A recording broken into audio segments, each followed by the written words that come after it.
Du sexe, de l'adultère, des couples en souffrance et un meurtre mystérieux, c'est la formule de The Affair, la seule série à faire l'unanimité critique de cette rentrée 2014. Tient-on le phénomène télé de l'année? On en parle maintenant.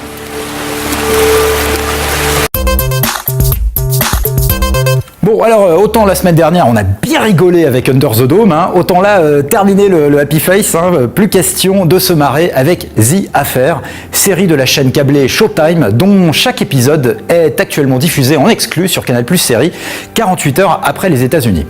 Coécrite par Sarah Trim, ou Trem, je ne sais pas trop, et Agaï Levy, qui avaient déjà collaboré ensemble sur En Analyse, The Affair aborde de manière originale et passionnante le thème usé jusqu'à la corde de l'adultère. L'argument est simple, un couple new-yorkais passe des vacances estivales dans une station balnéaire de la côte Est avec ses 4 enfants. Au resto, entre 2 bouchées de cake au crabe, Papa Noah tombe red dingue de la serveuse Allison, qui en pince aussi pour lui. Et paf! Vas-y, que tout ça fornique à tout va, chacun des 2 amants retrouvant dans l'autre une flamme perdue dans leur couple régulier. Heureusement, les auteurs pimentent cette histoire tristement banale d'un vrai plus. Comme dans True Detective, The Affair alterne 2 lignes temporelles distinctes. À mi-parcours du premier épisode, un flash-forward nous fait découvrir que Noah et Allison sont interrogés séparément par un officier de police au sujet du meurtre d'un de leurs proches. Then what happened? Qui est mort? Quand est-il mort? Qui est le coupable? Qui a bouffé tout le cake au crabe au resto? Moi je n'en peux plus de ce suspense, ok?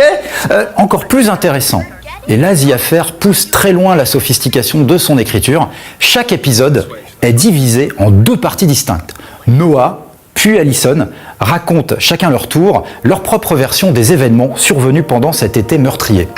Selon le célèbre procédé éprouvé par Akira Kurosawa dans son classique Rashomon, la même action nous est donc racontée sous 2 perspectives différentes.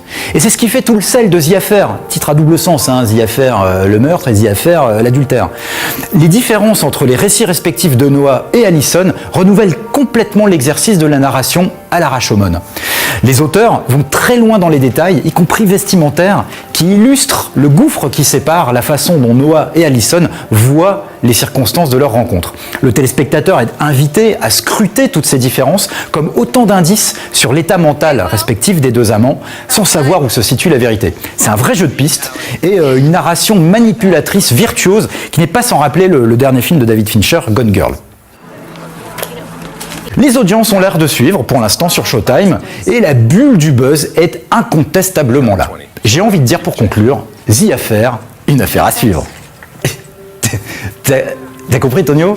The Affair, une affaire à suivre. Mais attends, le prends pas comme ça, Tonio. C'était une vanne, c'est drôle, non?